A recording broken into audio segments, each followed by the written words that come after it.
New developments. The fraud scandal in Minnesota escalating over the weekend. Both Treasury Secretary Scott Bessent and State Representative Ilhan Omar publicly speaking out regarding the widespread alleged scheme allegedly orchestrated by Somali asylum seekers. The National News Desk, Jeff Harris, joining us. And both Bessent and Omar, they appeared on Face the Nation, Jeff. But the two, of course, as you can expect, relayed much different messages to the American people. Break down what we know. So Bessent spent much of the interview on his end discussing the Treasury Department's investigation, which includes whether taxpayer money went to terrorist organizations in Somalia. Omar, who's part of the Somali community, responding to those comments, saying it would be a failure of the FBI if that did in fact happen.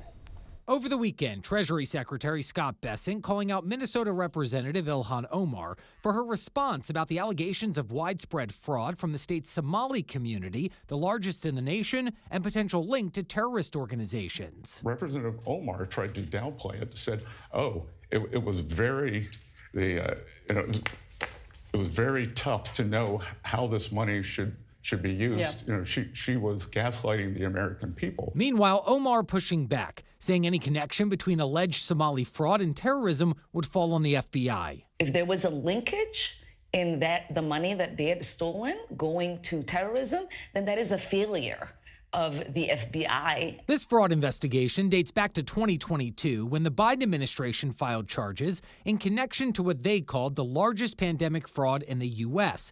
Bessent saying he was asked last week to investigate whether Minnesota's tax dollars made its way to terrorist organizations linked to Somalia. That money has gone overseas, and we are tracking that both to the Middle East and to Somalia. Minnesota is currently dealing with multiple fraud scandals totaling over $1 billion in stolen taxpayer funds, including nearly $300 million from the nonprofit Feeding Our Future.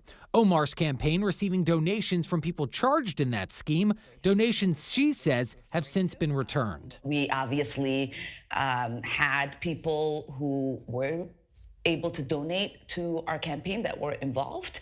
We send that money back. Now, the House Oversight Committee announcing last week it's also opening an investigation into the fraud in Minnesota. Chairman James Comer saying whistleblowers were ignored. That this fraud was taking place and that both the Attorney General and the Governor of Minnesota turned a blind eye to it. Meanwhile, Republican Senator John Kennedy also weighing in on the Senate floor last week, calling the fraud case, quote, a clown world on steroids. It makes me want to knee someone in the groin.